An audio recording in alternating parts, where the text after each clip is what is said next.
और बीजेपी की बात करें तो क्या अंतर दिखाई दे रहे हैं आप में दोनों में? बीजेपी और कांग्रेस में सबसे बड़ा अंतर तो यही है कि भी बिना पर्ची और बिना खर्ची के जो हरियाणा में मनोहर लाल की सरकार ने और नायब सैनी की सरकार ने जो नौकरियां दी हैं, इससे बड़ा उदाहरण कोई नहीं हो सकता।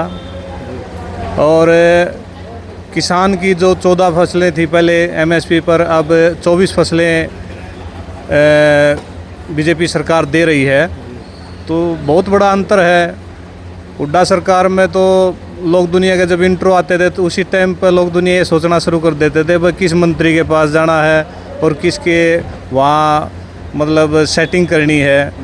तो अंतर तो बहुत सारे हैं। अब अंतर सबसे बड़ा है, देखो उनके सबसे बड़े नेता राहुल गांधी जी विदेश में बैठ के ये कहते हैं कि भाई हमारा गरीबों का आरक्षण ख़त्म कर देंगे। तो मैं बीजेपी की तरफ से अपने गरीब तबके की तरफ से ये कहना चाहता हूँ कि बीजेपी हमेशा गरीब वंचित के लिए हमेशा खड़ी रही है, वो आरक्षण को कभी ख़त्म नहीं होने देगी। ये बीजेपी का 100% वादा है।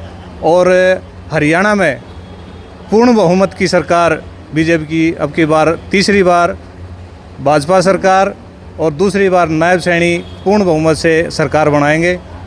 और अगर संगठन की बात करें, संगठन कैसा चल रहा है बीजेपी और कांग्रेस? देखो, संगठन भाजपा विश्व का सबसे बड़ा संगठन है और कांग्रेस में देखो, कांग्रेस में तो यहाँ तो अलग अलग हिस्से हैं। कहीं हुड्डा की अलग कांग्रेस है, सुरजेवाला की अलग कांग्रेस है, शैलजा की अलग कांग्रेस है।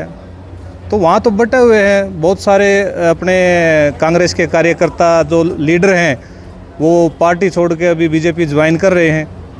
तो उनके पास तो अभी कुछ बचा ही नहीं, आधार ही नहीं है उनके पास। मतलब किस आधार से वो वोट मांग रहे हैं, उनके पास कोई मुद्दा ही नहीं है इस तरह का। तो मेरे हिसाब से हरियाणा में कांग्रेस ख़त्म होने के कगार पे है।